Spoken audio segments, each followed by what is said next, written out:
Prepare to set fire to the index card of allowable opinion. Your daily dose of liberty education starts here. The Tom Woods Show. Hey everybody, Tom Woods here. Welcome back to the Tom Woods Show. This is episode 2407, and I'm delighted to be joined today by Dr. Miriam Grossman, whom I've tried to get for some time, and this really is my lucky day. She is board certified in psychiatry and in the subspecialty of child and adolescent psychiatry, which is of particular significance these days. And she has been warning about the perils and problems and inanities and irrationalities of gender ideology for a very long time. And I want to talk today about themes that are raised in her brand new book with the brilliant title, Lost in Trans Nation, a child psychiatrist's guide out of the madness. So welcome, Dr. Grossman. It's great to be with you, Tom. Thanks for having me here.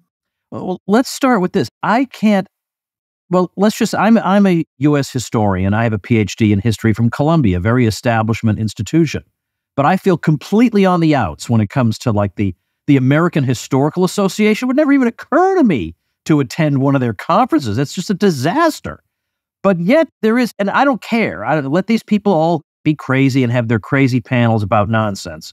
But at the same time, there is something deeply alienating about this, that I am a professional in my field, and yet I have nothing in common with these people. And if anything, they're at war with me. And I think you see where I'm going with this. You are in rather a similar situation. Is this something of long standing, or were they crazy about other things, or is it just gender ideology made child psychiatry go nuts? No, unfortunately, it is longstanding, and unfortunately, there are other subjects outside of gender ideology. But I can relate to what you say about your own professional organization. I feel the same way about mine.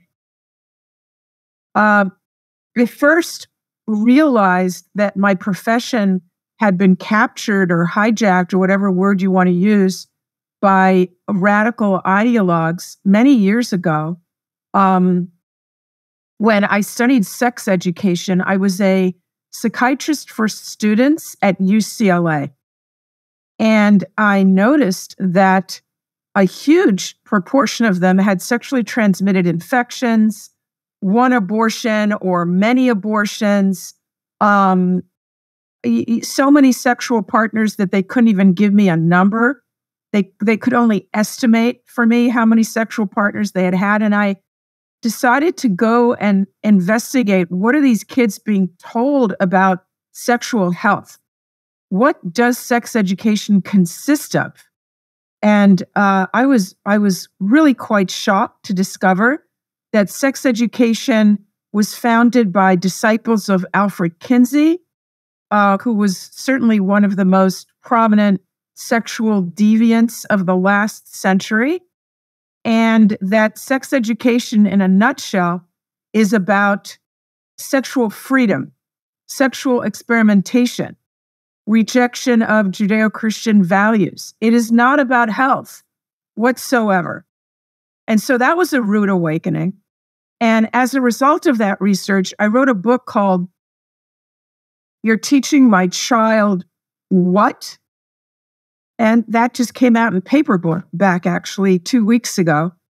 But that is a book about the lies of sex education. And while I was doing that research, Tom, I discovered what kids were being told about gender. I discovered that kids are being told that humanity is not separated into male and female, that is an oppressive and false paradigm that has to be resisted. And everything was couched in the language of social radicalism, Marxism, rebellion. We have to fight against, they were telling kids, and still do, the gender binary. In other words, male and female. Now, this has no scientific basis. This has no medical basis. Scientifically, humanity is divided into male and female. And so that's how I discovered that all this was going on. And that was back in 2008. I wrote that book, You're Teaching My Child What? And I included a chapter about gender And I predicted that what we are telling our kids about being male and female, that it's something that is not related to biology, rather it is based on feelings, and that it can change throughout the lifetime. And that, we need to do away with the idea that we are all either male or female that we are permanently male or female. It's when I discovered that I warned parents that a disaster is coming. This is going to be disastrous for our kids. Now, unfortunately, it took our current calamity that we are now seeing to prove that I was right.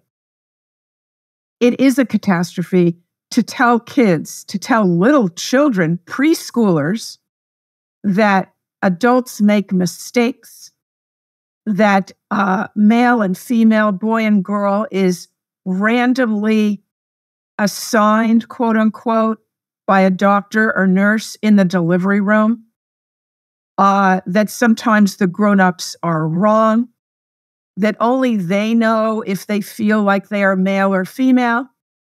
And when they announce their identity, the whole world is obligated to go along with it. And those people who do not go along with it, who may question it, are transphobes, bad people, toxic people.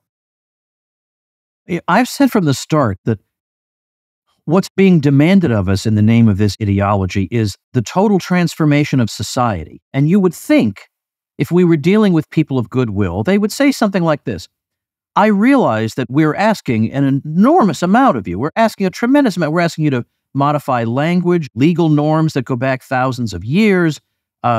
We're introducing potential conflict into your own households and all kinds of social turmoil. We realize that this is an enormous imposition, but it must be done for the sake of health and justice. But they can't even be bothered to say that. It's just, yep, we're making radical demands and you're going to sit there and take it. Yeah, I would say that's accurate. It's imposed on us. I call it a crusade. It's a crusade because, like I mentioned, there's no basis in medicine or science for this. It is more like a religion than anything else. It has its sacred beliefs that cannot be challenged. No debate is permitted. And yeah, it's steamrolling. It's crusading through our culture, through our medical institutions, our medical professional associations, our, previously trusted institutions in government, education, to say nothing of the media and Hollywood, obviously. Now, you've said that there's no scientific basis for this. You will hear some of them say that there is scientific basis, and the way they'll justify that statement is twofold. First, they'll say the professional associations support us. And, there's no denying that. But then you have to go into the corruption of the professional associations. But secondly, I've had it said to me that scientists have identified trans brains, that you can actually look at the brain and see trans identity in there. Is there anything to that? No, that is not correct. There are some very small, poorly designed studies. There is no evidence, certainly not robust evidence of any sort, that is the case. Now, I want to also point out to your audience, and I explain this in the book at length, there are different populations of people that suffer from what we call gender dysphoria, which is the intense discomfort with one-sexed bodies. There are different populations. It's very important to recognize that. That is not recognized out there. The proponents of this do not recognize that, for example, 20 years ago, we had two very, very small populations. I'm talking about 1 in tens of thousands of people. And those populations were basically young boys who, in preschool, as early as preschool, elementary school, years before adolescence and puberty, would insist that they either are or want very much to be the opposite sex. And these are the kids similar to, if you've heard of Jazz Jennings, who from a very early age was, expressing discomfort with his body. Those kids are extremely rare. And we know that a majority of them, if they are allowed to go through puberty without interruption, without medicalization, a vast majority of them, in some studies, over 90% of them, will get over their gender dysphoria. They will be comfortable with their bodies. Many of them are gay or lesbian. They are comfortable with their bodies if they are left alone. The other population that we always knew about was the group of middle-aged heterosexual men that are sexually stimulated by cross-dressing, and they reach a certain age, many of them after having families like Admiral Dr. Levine, and they decide that they would like to live the rest of their lives as women. That is the other population that we know about. But now, Tom, for the past 5 to 8 years, 10 years, we're dealing with a totally new demographic. And that is the demographic of teenage girls, mostly girls, not all of them by any stretch, but over 50% girls, who, without any previous discomfort with their bodies, suddenly, out of the blue, as described by their parents, decide that they are no longer boys or girls. They are something else. And this is a new population. We do not have any long-term studies because they're new. And so we don't know what they're going to look like 10 years from now and 20 years from now. And the problem is, Tom, that in this country and in Canada, we, the gender medical establishment claims that the only approach for these kids is to affirm them at once, to affirm their new identity, their delusional identities. I'm going to call it a delusion. And furthermore, to provide them with medical and surgical interventions that are going to have disfiguring results, long-term medical problems, and in some cases, sexual dysfunction and sterility. Very, very serious consequences. So instead of letting these kids go through normal puberty and giving them the psychological support that they need. Now, mind you, these kids, they are completely healthy physically. There is no abnormality of their brains, their reproductive systems, their genitalia. We're not talking about intersex. That's a whole other subject. We're talking about the vast majority of kids that are presenting now, the thousands and thousands, tens of thousands of kids that are coming out, announcing that they are not boys, they are not girls. They want to be called a different name, different pronouns, and in many instances, they want to be placed on, medical interventions. We have a very dire situation here. I think the impression that some people who are concerned about this issue have is that if a child announces, I think I'm really a boy, or I want to become a boy, or vice versa, that if this child goes to, let's say, the school guidance counselor or to a therapist, that the child will be instantly affirmed in this idea. But would you say that there are at least some therapists out there who would first, at least, even if they're sympathetic to the trans movement, want to make sure that the child isn't just going through the kind of phase every child goes through in one way or another? Every kid goes through some kind of a phase. Or is there a rush to affirm them, quote unquote? The professional organizations, take, for example, my organization. I'm not a member, but it would be my professional organization, the American Academy of Child and Adolescent Psychiatry. They tell me that if a patient comes to me, no matter what age, claiming to be something other than their biology, I am to at once affirm that. I'm to use the new name and pronouns that they request, and I am to advise the parents to do the same thing. So, yes, that is the professional organizations. Now, your question is, are there therapists that do not do that? Are there therapists that are going to, be rational and based in reality and cautious about a developing child's, brain and body and the way that they're thinking? Of course, there are some of us. But we are certainly a small minority. And so how do we find you? I mean, one of the great things about your book is that it's not just theory. You have, toward the end of the appendices, very practical advice for people, including this therapist question. I mean, not everybody can go to Miriam Grossman, though. So what do you do in this situation? Okay, so you're right. I wrote the book as a practical guide for parents, not only parents who might have a child going through this now, but also parents who need to be prepared for the future and need to inoculate their young children, well, children of any age, but particularly young children, so that when they hear these ideas, they can immediately identify them as false. So to answer your question, I want, of course I want people to read the book, Lost in Trans Nation.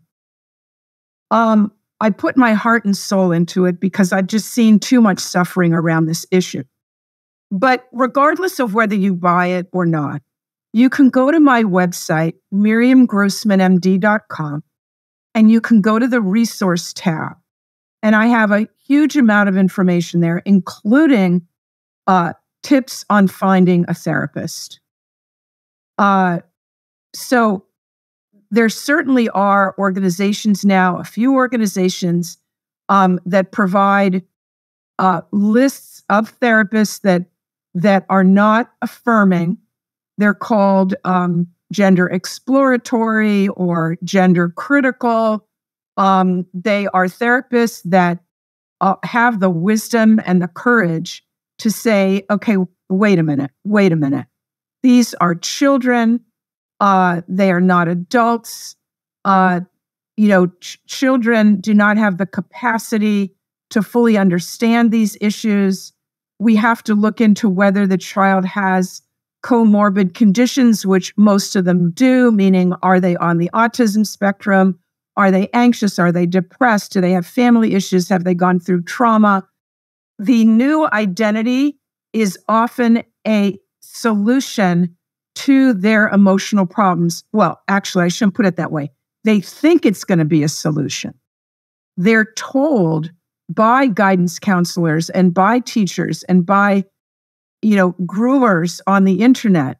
They're told that if you suffer from anxiety, if you're depressed, if you don't fit in at school, if you're having a hard time getting through your day, and so on, well, you might be transgender.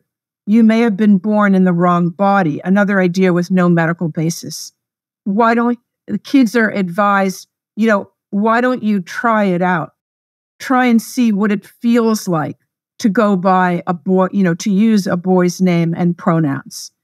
And you see what happens is that when these kids are sucked into this way of thinking, they are indoctrinated to believe that anybody that urges caution or has questions, such as their parents, or in the case of myself, when I see kids in my office, they believe that anyone that's going to question these beliefs are bad people, are people that are toxic. So you see, it's a very delicate tightrope. It's very difficult once your child is brought into this belief system. That's why it's better, of course, to have a plan beforehand to not to be ambushed. I want parents to understand that this is like a minefield out there. There are so many people that are waiting eagerly to influence your child and to recruit them into this belief system. And if you don't believe me, go on to Libs of TikTok, and you can see all the teachers and guidance counselors and others that have children, that spend their days with your children, and they are eagerly promoting this ideology. So you have to reach your child first. Hey, everybody, let's take a minute to thank our sponsor, Persist SEO. If you are getting buried by your competition online, then build your brand, your reputation, and your lead flow with digital marketing by Persist SEO. If you are a small local business trying to compete against large companies in the service industry, then increase your visibility with Persist SEO. Or what if you have low or no leads coming in on a consistent basis? Well, then website search engine and conversion optimization can help move the needle to a more prosperous business model for you. Are you tired of cold calling and networking, meeting places getting shut down? Use your website as a lead generation engine. Or what if you're not showing up for your services in the search engines? Well, get found with Persist SEO's expert search engine optimization. All you have to do is call 770-580-3736 or visit them at ineedseo.help for a free website audit and consultation. That's 770-580-3736 or ineedseo.help. And that is, obviously anybody who's in this situation or who is interested in the topic, and I honestly think this is the most important thing there is right now, should read your book.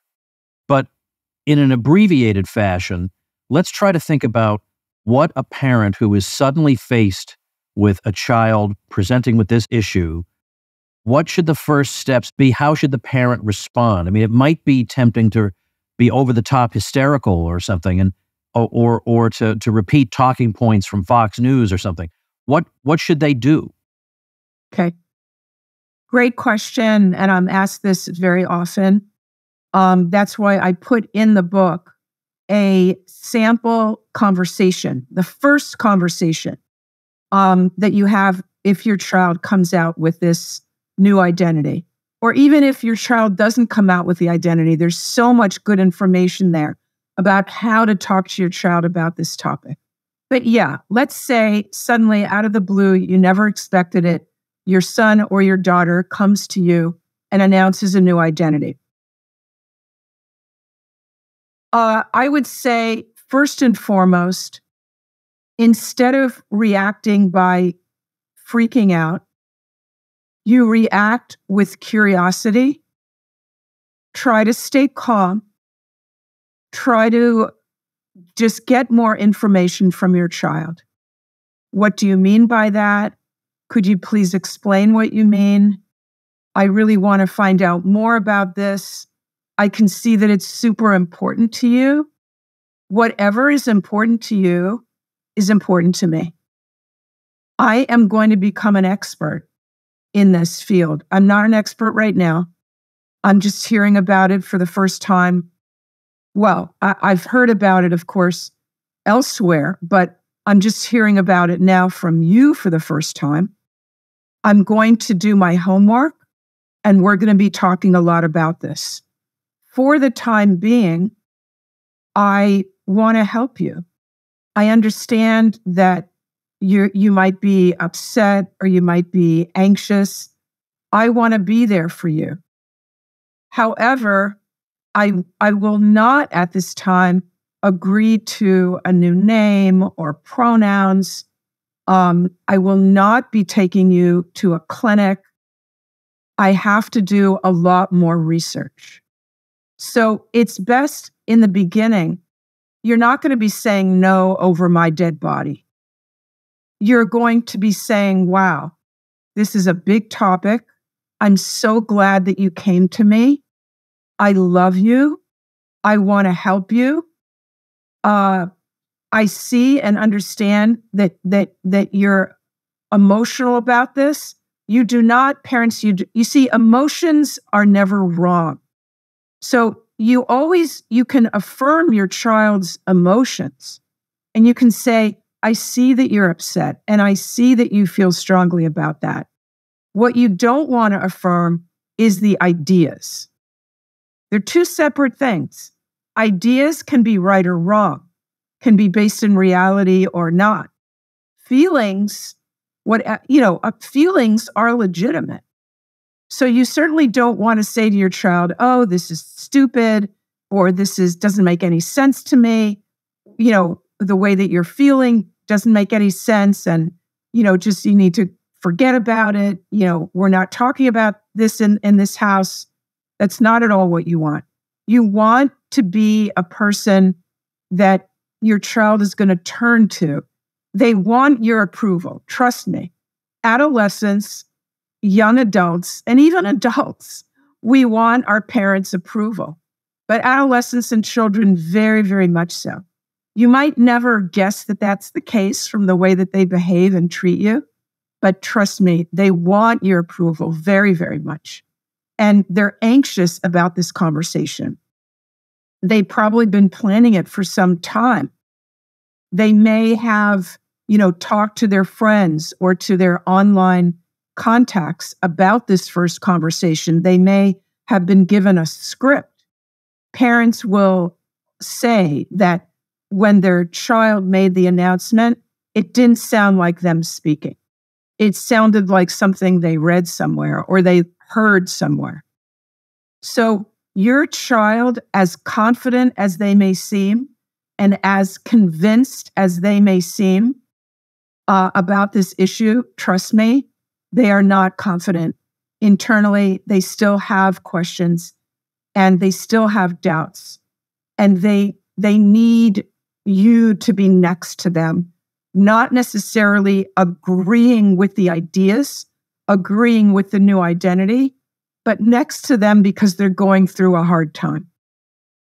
All right. Well, that seems very wise. Let's think about the nightmare scenario in which the issue splits the household down the middle and mom and dad don't agree. And perhaps even it leads to a dissolution of that relationship, or maybe mom and dad weren't together at the time and one takes one side, one takes the other. Now, obviously, if there's a custody situation, that's more complicated than if it's both parents under one roof with two different opinions. But still, it's a tragedy either way. And suppose you are the parent who says, in your heart of hearts, you're saying, "Over my dead body." What can you do? Well, and I don't expect miracles from you because some situations have no easy answer. What you're mentioning now, Tom, is one of the reasons why I call this belief system so destructive. It does destroy marriages. I have seen that occur.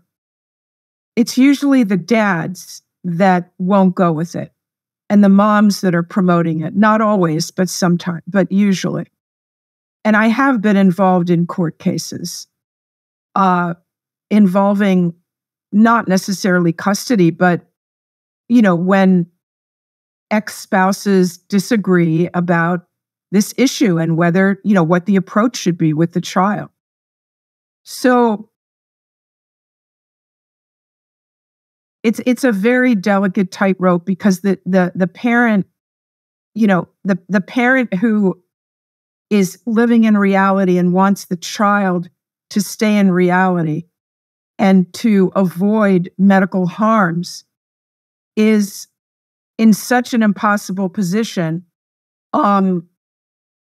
They want to maintain the relationship with their child, whom they love deeply, but they will not collaborate with this. And then there's the other parent that's might be gung-ho, and the child is going to want to perhaps probably live with that parent. And what can I tell you? It's heartbreaking. A lot of judges and lawyers have been trained to believe that that it is abusive for parents to to not go with the narrative, to not provide their child with the medical interventions, that it's medical negligence. There are families that have had their children removed by Child Protective Services on that basis. We really have a calamity here in this country and in Canada. And I address all of that in the book. And one of the appendices is specifically on Child Protective Services as well as schools and what parents need to know. So I don't know if I'm answering your question adequately.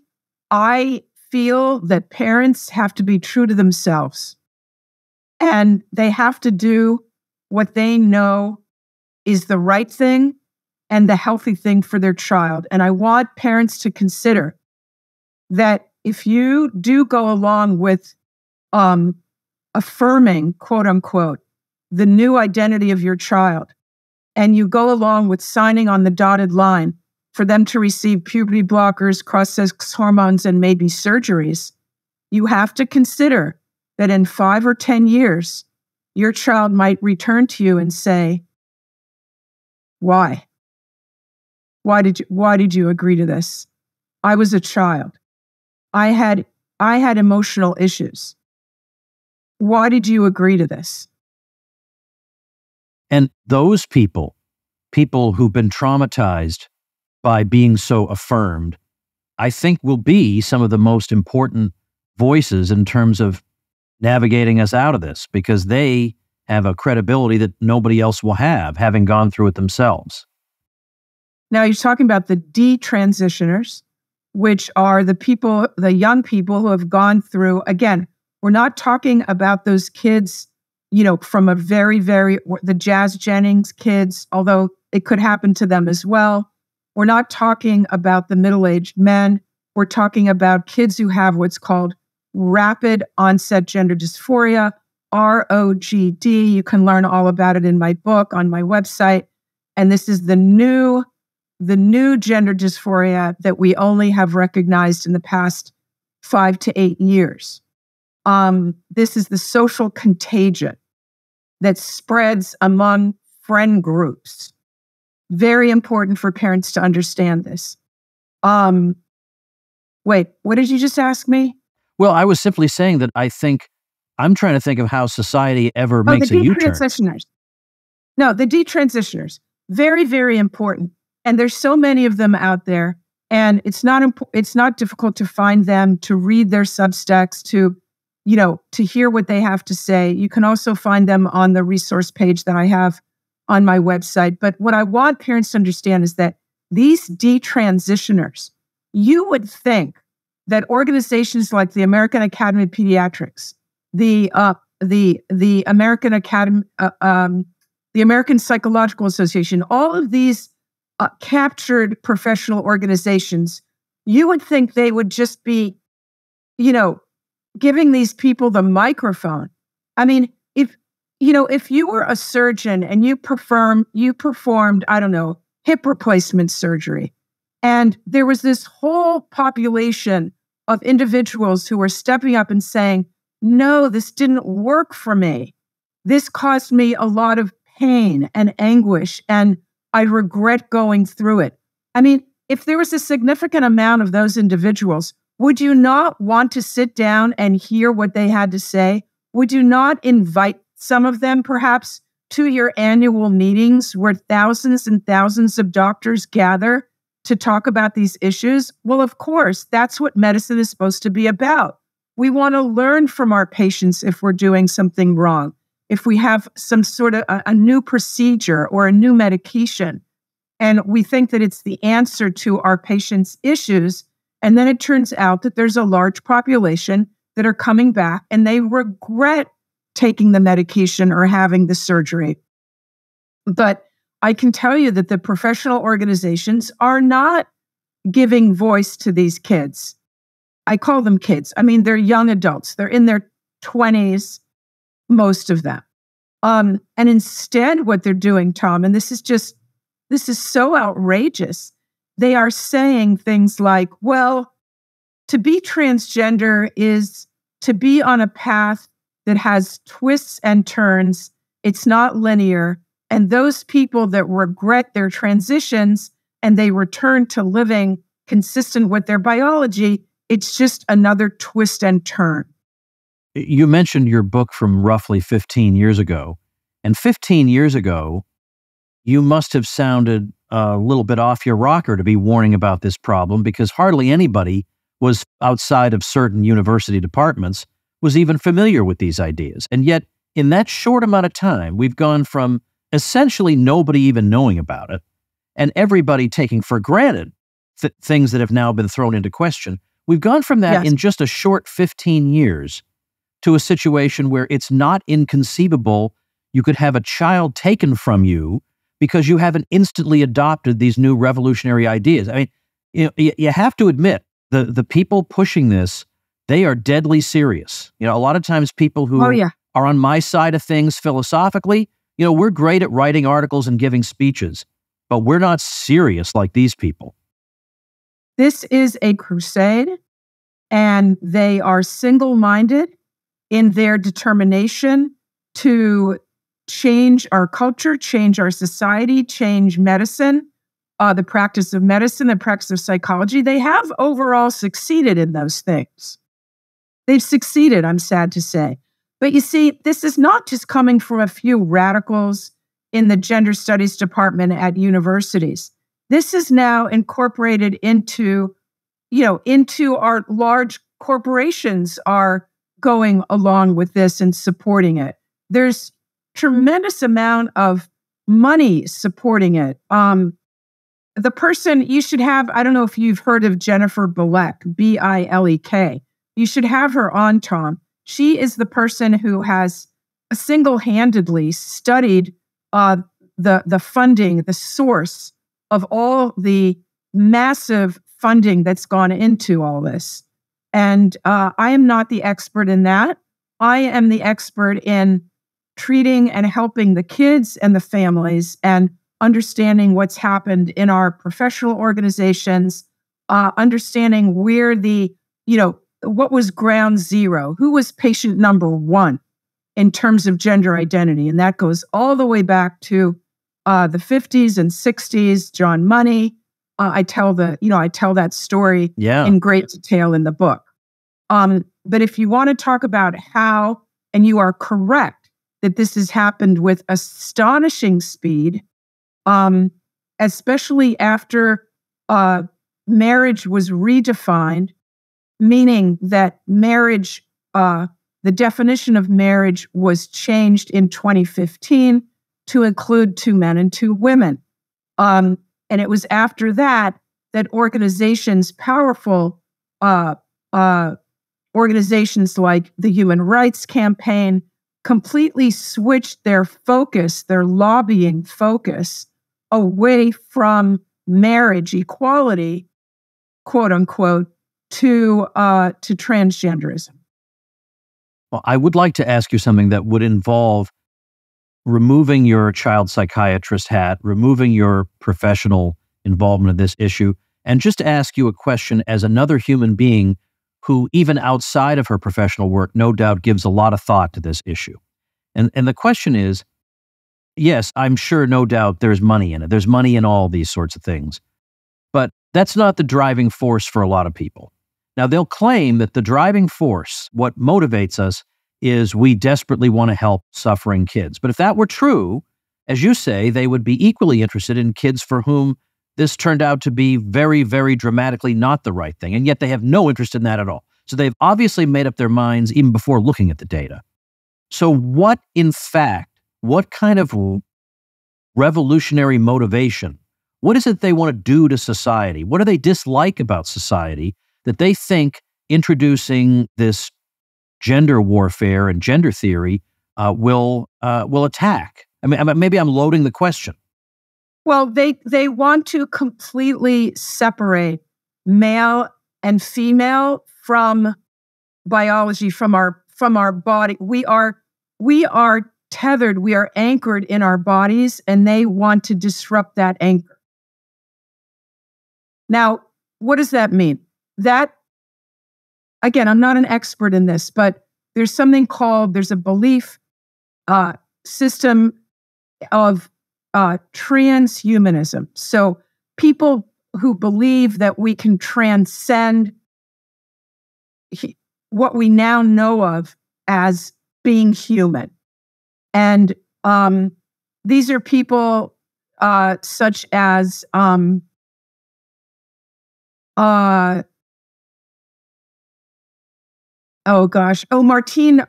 Rothblatt.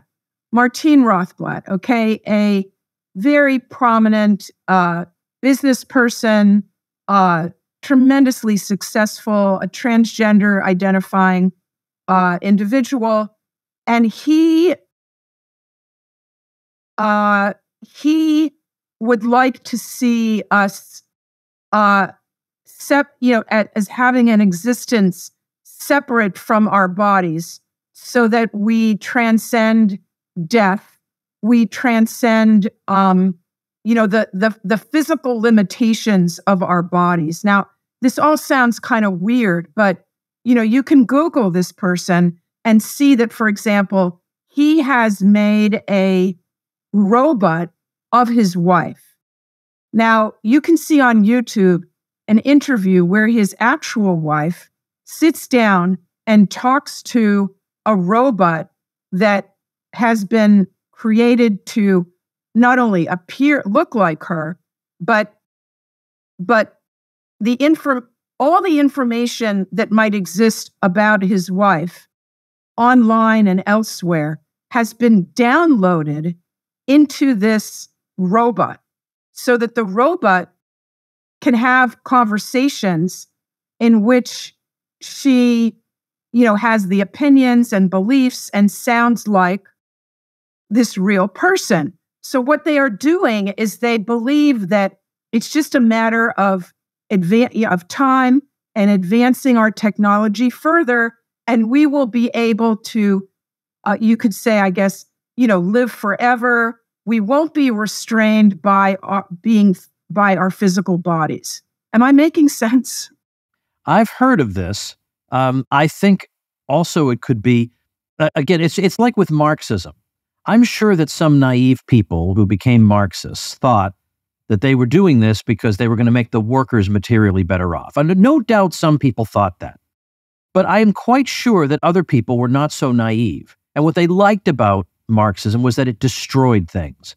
It destroyed a society that they hated, and it promised to replace it with a more liberated one. And I think there's an analog here. I'm not saying these people are Marxists per se, but I think there's an analog in, I think we're dealing with people who are profoundly alienated from their society. And even though 2023, we're not exactly living in a conservative society, it's still too conservative for them. And if there's one thing they can't abide, it's America, an earlier America. And this takes direct aim at that. It undermines your confidence in everything you thought was stable, and it pulls the rug out from under you, and it throws households, especially traditional conservative households, into turmoil. If I wanted to wreck a society and put my kind of utopia in its place, I would go right to the heart like this. I'd go right into the family. Yes. Well, of course, it destroys the nuclear family. You see, what I could have mentioned before as well is that it seeks to separate reproduction from sexuality and from male and female. So, yes, of course, it is destructive of our humanity, because our humanity, at the core of our humanity, is being male or female and reproducing sexually. So yes, all of that is being attacked. I agree with you. It's an attack on everything that we know and hold dear. And there are people, you see, who their goal is just to push the limit. So they're never satisfied. There always has to be more and more, what I guess they would call change or activate. Instead of looking inward and saying the change has to come from me. If I become a better person, the world then becomes a better a better place. They look outside at the world and they look for things that can, there's always more, there's always pushing the limit. And this is certainly one way to push the limit, isn't it, Tom? Well, that brings up I think the question I'd like to wrap up on.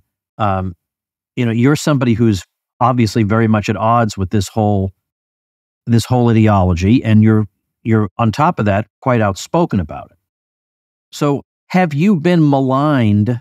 I have to know the answer to this, but have you been maligned by other people in your profession? Well, I'm not digging into to see what people are saying about me. I do get emails, messages on Twitter that are not friendly. They're not from fellow professionals, I don't think. You asked about being maligned in my profession? I'm just wondering if other people say, she's a disgrace to our field, the science has spoken, everything we're doing is above board. It's probably said. I don't know about any, anything having been written. Nothing's been sent to me. I'm sure that it's probably discussed maybe among, but here's the thing. What proponents of this belief system do, like so many on the left, is they just ignore for as long as they can the opposition. They just cancel them. They don't give them a voice. They don't bring them on their shows to talk to. They certainly don't read the books. They just say, oh, she's transphobic. Yeah. And so almost not a person, not to be acknowledged. But I think, by the way, it's good that you're not obsessed with other people's opinions of you, because in this day and age, too many people, especially because of the influence of social media, have become obsessed with how others think of them. And that is the death knell for anybody who is going to have a dissident opinion on anything, because you're going to be profoundly disliked. And you have to just be able to ignore that and just keep your head down and do your work. Well, I do have on Amazon, I have a few 1-star reviews that it's clear that they never read the book. Of course. They don't address anything of substance. They just say, this is trash, this is transphobic, this is a hater, don't buy the book. They never come back to me with a real argument. But of course, when an informed person is looking at that page, no informed person looks at that 1-star review and thinks, oh, I won't buy this book. It gives the book a kind of legitimacy. In fact, I've even heard that the ideal zone where you want to be with a book is preferably somewhere between 4.4 and 4.8 stars, because 5 stars seems suspicious. Nobody's perfect. So the occasional odd 1-star review, is unavoidable anyway. And then I turn around and I have an email list. I make email fodder out of it. I respond to the 1-star review in my email, and that encourages more people to go buy it. So, I in fact try to make sales on the backs of the 1-star reviews. So that's just the kind of guy I am. Yeah, that's very clever. I'll have to check, go into Amazon and see. I think I'm about 4. I don't know where I am, but I'm certainly not just 5.0. No. And it would show that you weren't doing good work if you hadn't enraged at least somebody. So I do want to highly recommend your book, of course. And again, not just for people who are parents of children, but all of us as citizens have an interest in this issue and the policies that are being devised around it. So I strongly recommend Lost in Transnation, a child psychiatrist guide out of the madness. I'll have it linked in the description of this video, also on the show notes page, which is tomwoods.com/2407. Well, Dr. Grossman, thanks so much for your time and for your indispensable book. Well, thank you. And if I just may say before we finish, that the book is not written for, professionals, PhD. You don't need a PhD to read this book. It is written for everyday moms and dads so that they can protect their families. Yes, absolutely. I can attest to that, having read it myself. So again, go pick it up. I've got the link right there. And thank you once again to Dr. Grossman, and thank you, ladies and gentlemen. Thank you, Tom. Become a smarter libertarian in just 30 minutes a day. Visit tomwoods.com to subscribe to the show for free, and we'll see you next time. Like the sound of The Tom Woods Show? My audio production is provided by Podsworth Media. Check them out at podsworth.com.